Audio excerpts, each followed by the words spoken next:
오늘 우리가 읽은 고린도후서 4장 말씀은 굉장히 역설적인 그런 내용을 담고 있습니다. 겉사람과 속사람이라는 제목으로 말씀 함께 나눌 텐데요.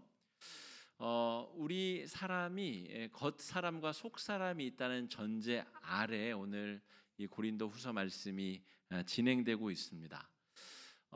자연적으로는 우리 겉사람은 날로 낡아지고 후패해지죠. 학자들에 따라 다르지만 어떤 사람은 20살을 기준으로 노화가 시작된다라고 보는 사람도 있고, 아니다, 25살을 기준으로 정점을 찍고 이제 노화가 이루어진다.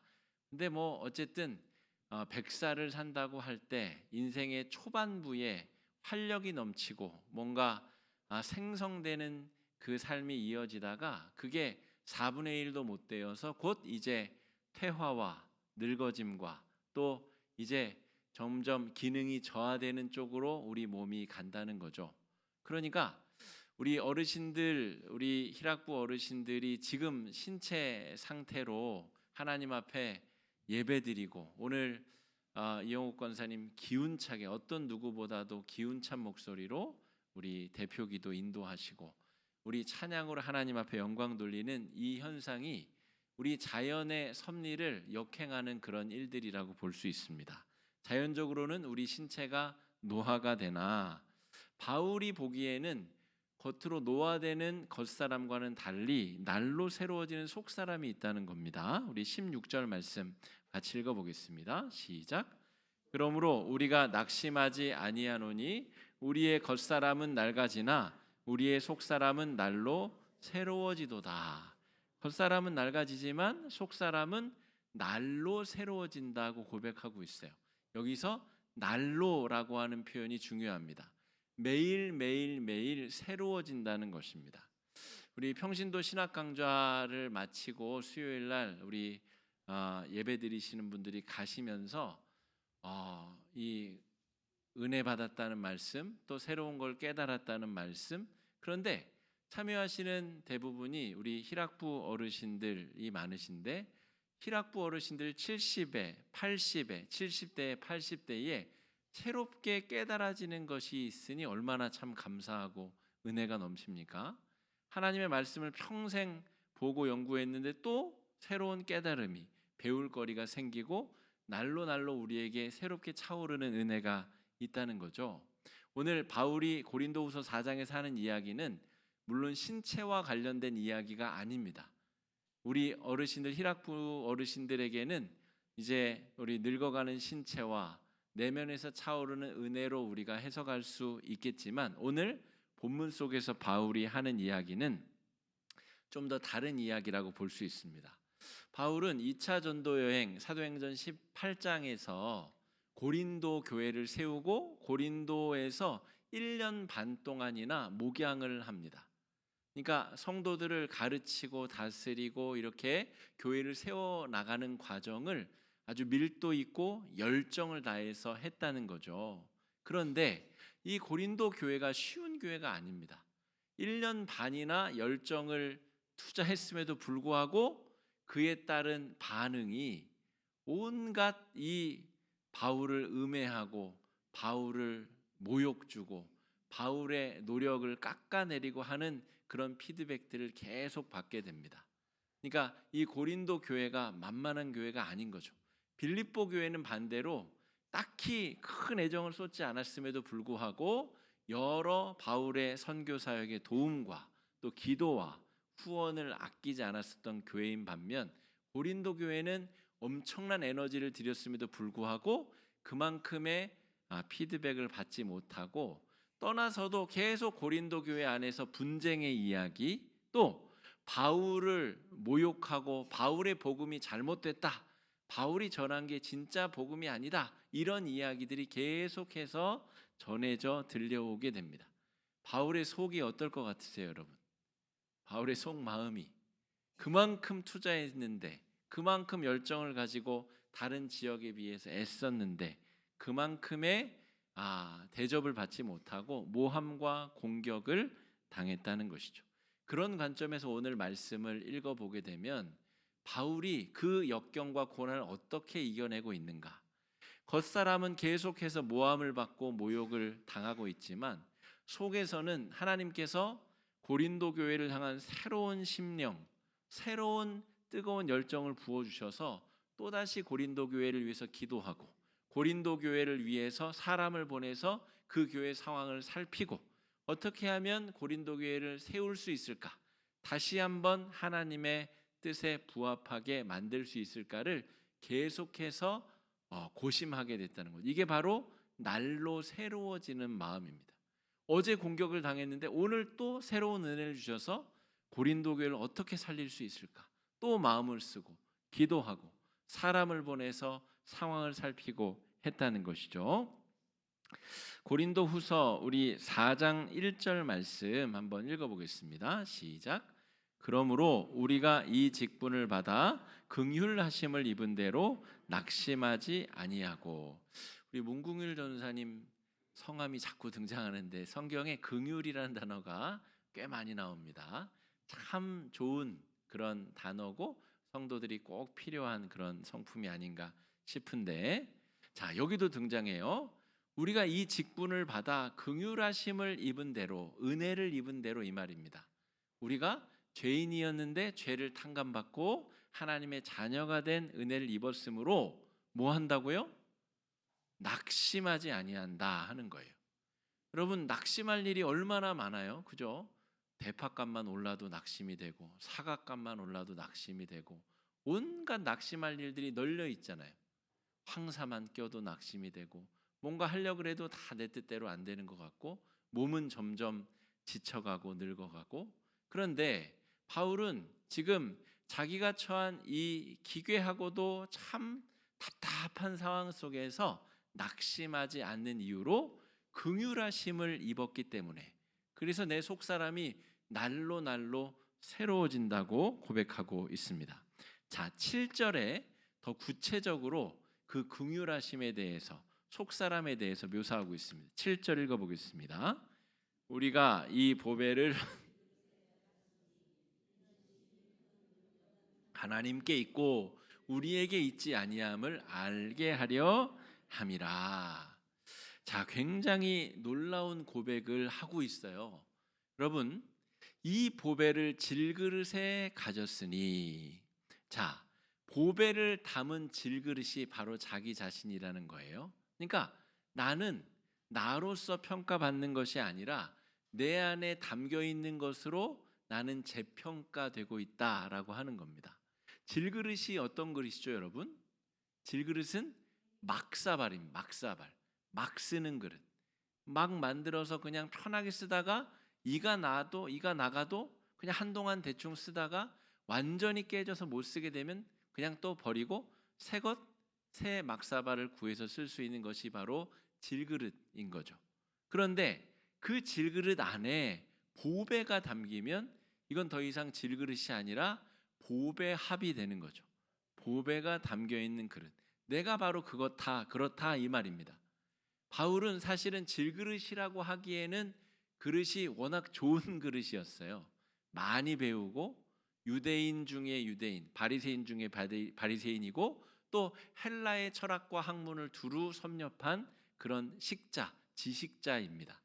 우리로 지금 치자면 대학 교수에 플러스 무슨 시의원 혹은 국회의원 정도까지 겸직할 수 있는 정도의, 우리로 치자면 그냥 일반 정도의 지식이나 경험이나 사회적인 어떤 지위가 아니라 꽤 높은 수준의 사회적 지식과 지위에 오른 사람이라는 거죠. 그러니까 질그릇이라고 하기에는 공감대가 형성되기 어려울 정도로 좋은 그릇입니다.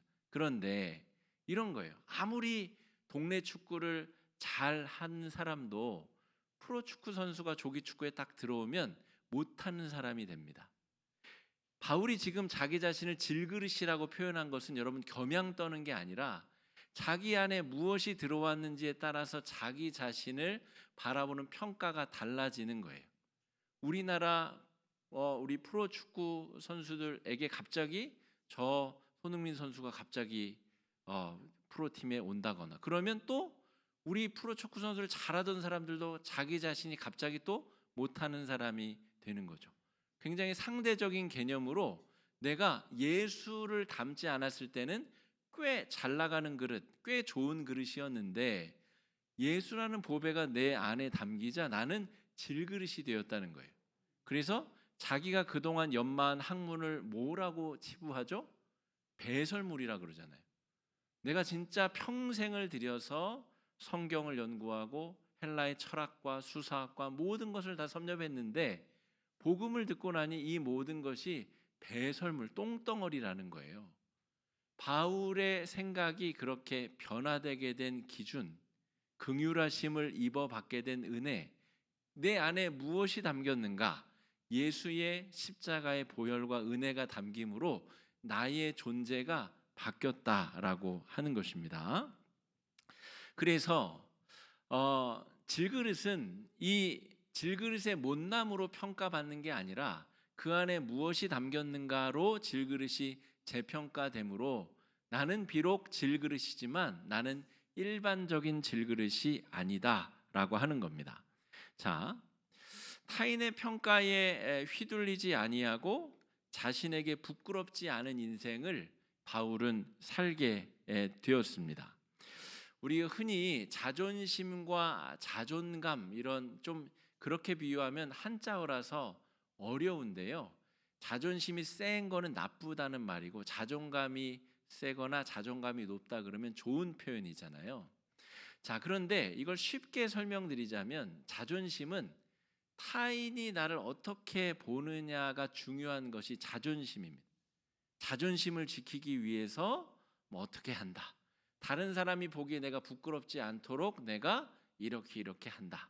이건 자존심이라고 부르고요. 자존감은 타인이 평가가 아니라 내가 나를 어떻게 평가하는가가 자존감이라고 부르는 단어입니다. 지금 바울은 예수 그리스도가 자기 안에 들어오고 채워짐으로 말미암아 자신을 남들이 어떻게 보는지가 중요하지 않게 됐어요.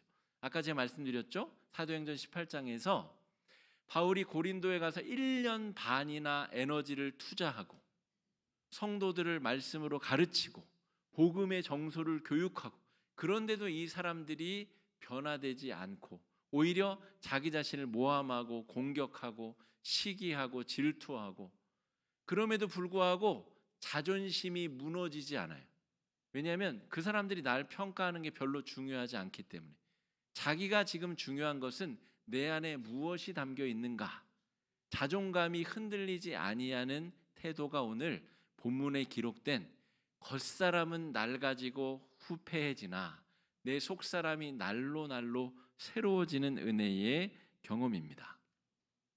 여러분, 자존감이 강하다는 것은 자신의 평가에 예민한 사람이에요. 내가 나를 어떻게 평가하는가, 내 안에 예수께서 복음이 잘 담겨 있는가, 다른 사람들이 나를 공격하고 모함하고 업신여기고 깎아내려도 그거는 별로 중요하지 않은 거예요.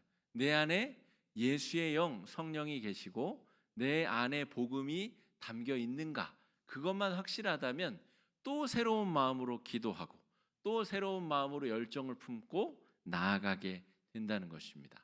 아까 우리 이영옥 권사님이 희락부 안에서 논의되고 있는 비밀을 누설해 주셨는데 우리 교육부서를 위해서 열심히 기도하시기로 희락부 안에서 내부적으로 이렇게 회의도 하시고 결정하신 모양이에요. 얼마나 귀합니까? 이제는 야, 나를 섬겨라 그렇게 해도 아무도 뭐라고 할 그럴 연세들이 아니시잖아요. 나를 섬기고 나를 편하게 모셔라, 날 위해서 기도해라 이렇게 해도 아무도 뭐라고 할 연세들이 아니신데 오히려 우리 교회의 제일 취약한 이제 막 다시 불씨가 살아난 부서를 위해서 애쓰고 섬기고 노력하시겠다라고 하는 그런 내부 비밀을 폭로해 주셔서 감사드립니다. 새로운 마음을 주시고 겉사람은 매일매일 어제 오늘이 다를 정도로 몸은 점점 피로해지고 늙어지나 그 속은 새로운 열정으로 내가 또 기도할 때가 없는가, 내가 또 기도로 도울 때가 없는가를 매일매일 찾으시는 속사람이 새로워지는 은혜의 경험, 바울도 똑같은 마음으로 지금 고린도 교회를 위해서 기도하고 있는 거예요. 고린도 교회 성도들이 나를 몰라주고 내 수고를 깎아내리고 나를 반대하는 또 다른 편을 들어서 나를 공격하고 별로 거기에 영향을 받고 있지 아니하는 기현상이 지금 말씀 속에 벌어지고 있는 겁니다. 자, 10절 말씀 우리 한번 읽어보겠습니다. 시작. 우리가 항상 예수의 죽음을 몸에 짊어짐은 예수의 생명이 또한 우리 몸에 나타나게 하려 함이라. 겉사람은 낡아지나 속사람이 날로 새로워진다는 것의 부연 설명이 10절입니다. 예수의 죽음을 항상 짊어지니까 어저께 공격받고 모함받은 나는 또 예수의 보혈로 새롭게 죽고 새롭게 태어난 겁니다. 그러니까 날로 새로워지는 거죠. 이런 기적입니다. 기적이 아닙니까, 여러분? 누가 내가 저지르지도 않은 것으로 모함하고 나를 깎아내리고 나를 미워하고 싫어하고 그러면 낙담하고 떨어져 나가는 것이 당연하죠. 마귀가 그런 걸 얼마나 좋아하겠습니까? 쟤는 말로 쓰러뜨리면 돼. 그래서 거짓말로 좀 만들어내 가지고 거짓 증인 몇 명 세우면 그냥 낙심해서 자기 화에 못 이겨서 떨어져 나가는 사람, 그러면 그렇게 공격하겠죠. 또 다른 사람은 물질의 유혹으로, 또 다른 것은 다른 것으로 얼마나 교묘하고 다양한 방법으로 우리를 무너뜨리기 위해서 마귀가 애쓰고 노력합니까? 그런데 가장 취약한 것이 사실은 마음이죠. 마음. 섭섭마귀가 잘못 들어가면 이거는 어렵습니다. 답을 찾기가 어려워요.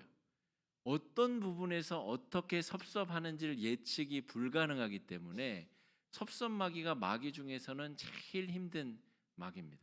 그런데 이 바울은 섭섭마귀가 틈을 타려고 해도 틈탈 수가 없는 거예요.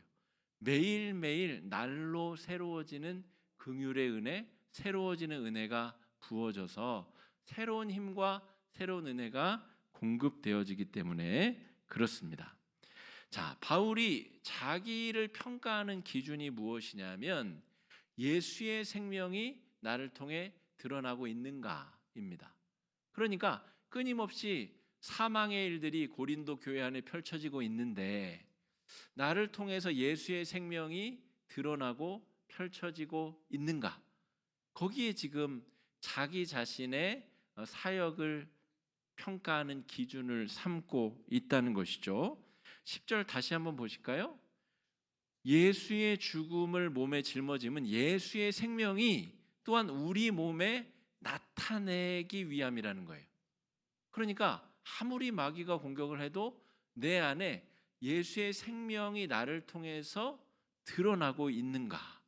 우리 오늘 교사로 섬기신 분들도 있고 찬양대원으로 섬기신 분들도 있고 재정부원으로 섬기신 분도 있고 각각 우리 아크에 봉사하시는 자리로 또 온갖 교회의 섬김의 자리에서 섬기셨는데 그걸 통해서 내가 드러났는가? 내가 얼마나 잘났고 내가 얼마나 노력했고 내가 얼마나 섬겼는가가 드러났는가? 아니면 예수의 생명이 드러났는가? 바울은 여기에 지금 초점을 맞추고 있다는 겁니다. 그렇게 할 때에 속사람이 날로 새로워지는 은혜의 경험을 하고 있다는 거죠. 자, 11절 말씀 한번 읽어보겠습니다. 시작. 우리 살아있는 자가 항상 예수를 위하여 죽음에 넘겨짐은 예수의 생명이 또한 우리 죽을 육체에 나타나게 하려 함이라. 바울이 지금 깨달은 것은 무엇이냐면 내가 예수를 위하여 죽음에 넘겨지면 오히려 예수가 살고 또 다음 날 나에게 새로운 생명의 에너지가 공급된다는 거예요. 이게 바울이 터득한 삶의 지혜입니다. 무슨 말이냐면 고린도 교회 사람들이 자신을 모욕하고 모함하고 하지도 않았는데 비난하고 공격하고 자꾸 그럴수록 내 마음이 죽는 것처럼 계속 시달려지는데 오히려 더 고난당하고 더 죽음을 선택했더니 오히려 예수가 살고 나의 마음에 새로운 에너지가 공급되더라는 거예요. 그래서 바울이 매일매일 더 자기 자신을 이 고린도 교회를 위한 섬김의 자리에, 기도의 자리에 자기 자신을 더 갖다 놓고 있다라고 하는 거죠. 여러분, 교회 안에서 이런저런 일로 마찰과 갈등과 또 오해와 또 어려움들을 겪을 때가 있습니다. 그때 우리 고린도후서 4장 말씀, 4장뿐 아니라 1장부터 우리 고린도후서 말씀을 잘 읽어 보시다 보면 바울에게 벌어진 이 은혜의 사건, 은혜의 경험들이 우리의 것으로 전환되고 바뀌는 그런 경험들을 우리가 하실 수 있게 될 것입니다. 예수의 생명이 나를 통해서 드러나게 되는데 내가 죽으면 죽을수록 예수의 생명이 더 드러나게 되더라라고 하는 거죠. 기적과 같은 이야기입니다. 여러분, 오병이어만 기적이 아니라 지금 바울에게 벌어진 이 내적 현실이 기적 아닙니까, 여러분? 공격하면 무너져야 되는데 공격하면 할수록 그 사람이 오히려 더 자기 자신을 섬김으로, 희생으로 하나님 앞에 드리고 있다는 거죠. 그랬더니 바울이 드러나는 게 아니라 바울 속에 있는 예수가 드러나고 예수가 높임을 받게 되는 현상이 벌어지고 있다는 것입니다. 그래서 바울은 더 이상 두려워할 것이 없는 사람처럼 사역을 했습니다. 40의 하나 감한매를 수차례 맞고 수차례 파선, 배 타고 가다가 배가 난파됐다는 거예요. 바닷물에 빠졌다가 가까스로 살림, 건져서 살림을 얻고 또 1차 전도여행 때는 아예 맞아서 죽은 줄 알고 사람들이 쓰레기 하치장에 갖다 버린 일도 있습니다. 정신 차렸더니 쓰레기장에 버려졌던 적도 있어요. 자기가 죽음을 두려워하지 않고 예수를 위해서 자기 자신을 드리는 삶이 진짜 자기 자신의 본 모습, 보배를 담은 질그릇의 모습을 발견하는 삶이 되었다라고 하는 겁니다.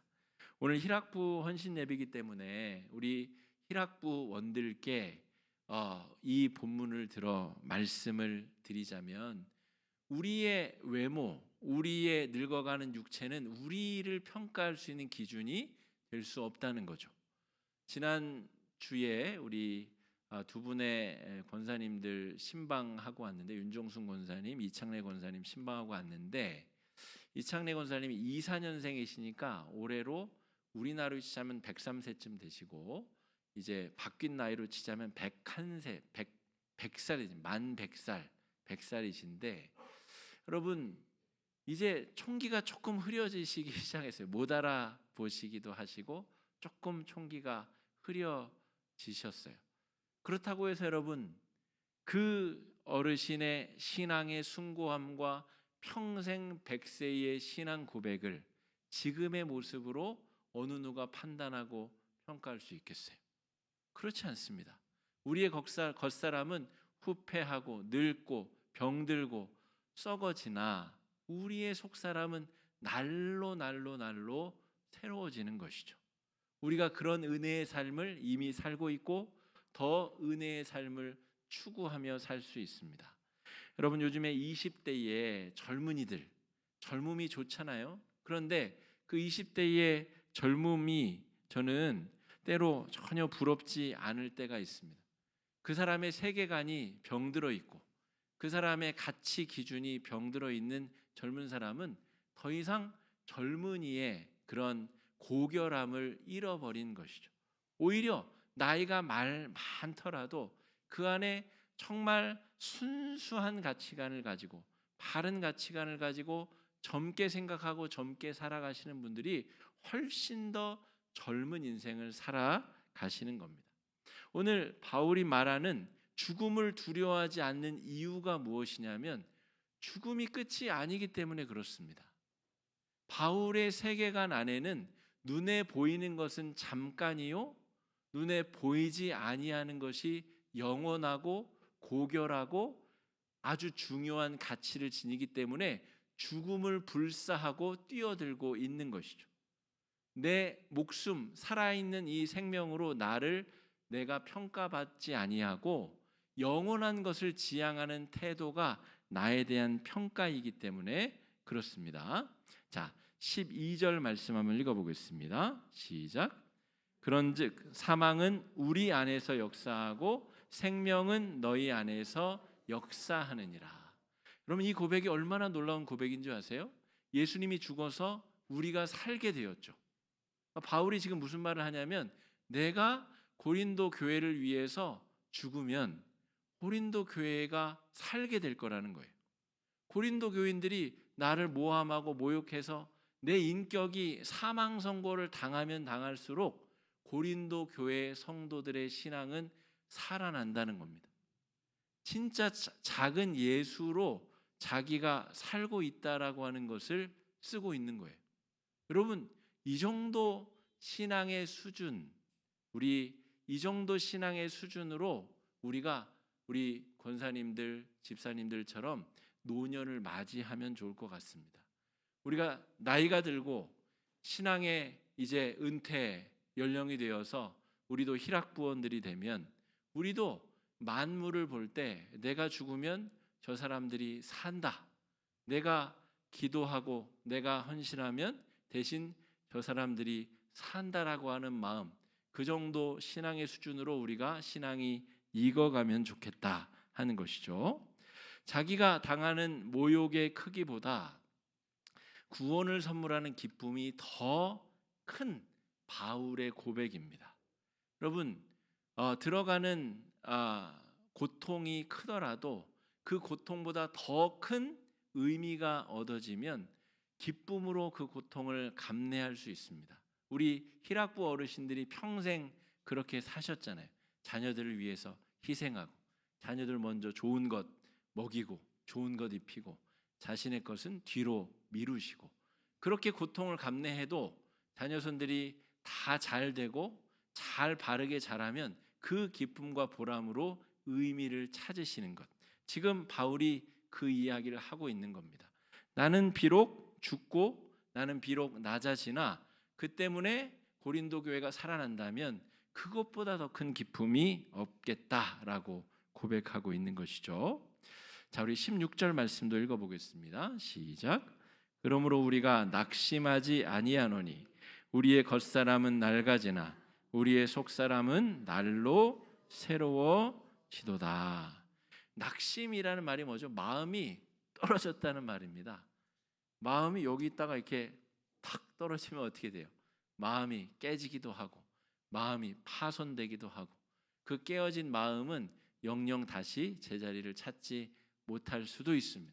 그런데 바울의 세계관은 나는 이미 죽음도 각오하고 있고 또 매일매일 죽을 각오로 살기 때문에 마음이 떨어지는 것이 별로 중요하지 않다는 거죠. 그래서 낙심치 않는다고 이야기를 하는 겁니다. 여러분, 우리가 복음으로 변화된 사람, 우리 안에 보배를 담은 질그릇이 됐다는 것은 영원한 삶, 영원한 천국에서의 삶이 이미 시작되었음을 의미합니다. 그러니까 여러분, 오늘 우리가 죽어도 전혀 이상하거나 아쉽거나 부끄러움이 없는 삶을 오늘 살아내는 것이 구원받은 사람의 삶의 자세라고 볼 수 있어요. 오늘 죽으면 큰일 나는데 내가 쌓아놓은 재산, 내가 누려야 될 것 그거 하나도 못 누렸는데 너무 아쉬운 사람들은 구원받은 삶을 잘못 살고 있을 수도 있다는 겁니다. 바울의 기준에 의하면 나는 매일매일 죽는데 내일 또 내가 산다는 것은 하나님이 은혜 주시고 선물 주셔서 덤으로 은혜로 살아가는 것이기 때문에 낙심할 이유도 없고, 또 내일 나는 새로운 의미를 위해서 나 자신을 바치고 희생할 준비가 되어 있다라고 하는 삶의 자세입니다. 자, 노아 따위가 그런데 바울을 낙심시킬 수 있겠습니까? 여러분, 노아 따위가 우리 희락부 어르신들의 신앙의 열정을 꺾을 수 있겠습니까? 그렇지 않다는 거죠. 노아보다 더 심각한 것이 몰려온다 하더라도 바울의 마음을 꺾을 수 없는데, 늙어지는 것, 주름이 늘어가는 것, 내 신체가 낡아지는 것이 나를 꺾을 수 없다는 것이죠. 18절 말씀 마지막으로 읽어보겠습니다. 우리가 주목하는 것은 보이는 것이 아니요 보이는 것은 잠깐이요 보이지 않는 것은 영원함이라. 세상 사람들이 다 보이는 것에 집중할 때 우리는 보이지 않는 것에 집중하는 인생들이 되면 좋겠습니다. 얼마나 좋은 집에 사는지, 얼마나 큰 차, 좋은 차를 타는지, 얼마나 좋은 옷을 입었는지, 그럼 눈에 보이는 것으로 판단하는 세상은 건강한 세상이 아니라는 거죠. 바울이 볼 때는 보이지 아니하는 것이 영원한 것이요, 우리 보이는 육체가 아니라 우리 속의 영이 매일매일 날로 새로워지고 있는지를 우리가 살펴야 됩니다.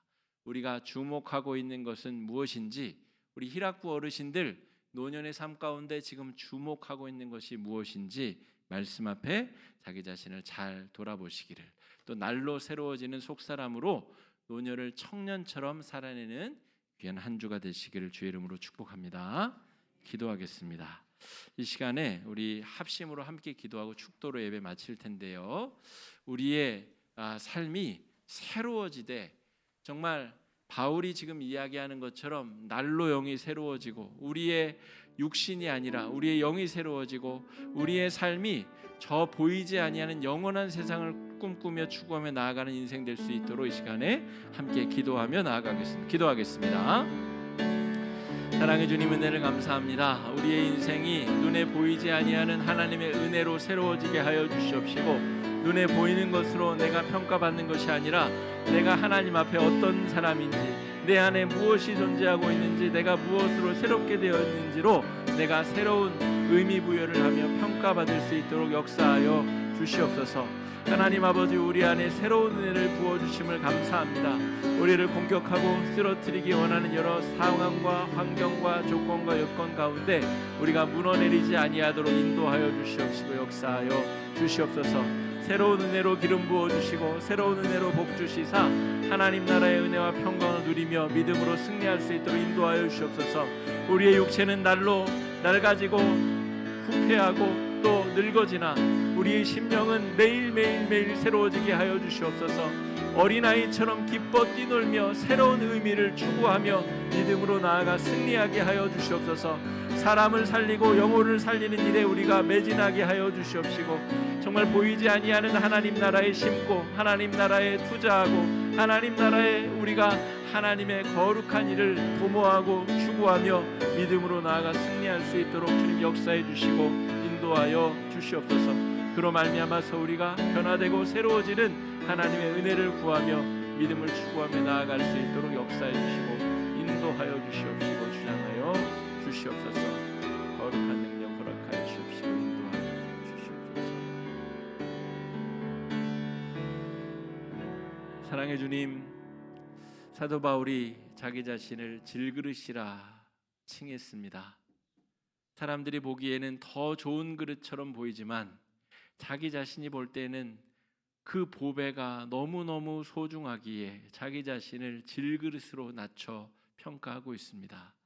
그리고 바울은 그 질그릇으로 말미암아 존귀한 자가 되었고, 자기 자신을 정말 초계처럼 버리더라도 하나님 나라를 위해서 고귀하고 값지고 의미 있게 쓰임받는 인생이 되었습니다. 우리의 겉사람 날로 후패하나 우리의 속사람이 날로 새로워지게 하여 주시고, 오늘 헌신하는 마음으로 예배드린 우리 희락구원 모든 우리 지체들이 하나님 앞에 이렇게 아름다운 바울처럼 쓰임받고 바울처럼 드려지는 노년 생활 될 수 있도록 축복하여 주시옵소서. 의미 있는 일에 기도하고 의미 있는 일에 시간을 쓰며 의미 있는 일에 노년을 아름답고 소중하게 사용하는 귀한 희락부원들 될 수 있도록 축복하여 주시옵시고, 하나님께서 그들을 통하여서 우리에게 허락하여 주시는 귀한 은혜와 삶의 지혜들을 온 교회 공동체가 함께 누리고 나눌 수 있도록 복과 은혜 허락하여 주시옵소서. 이제는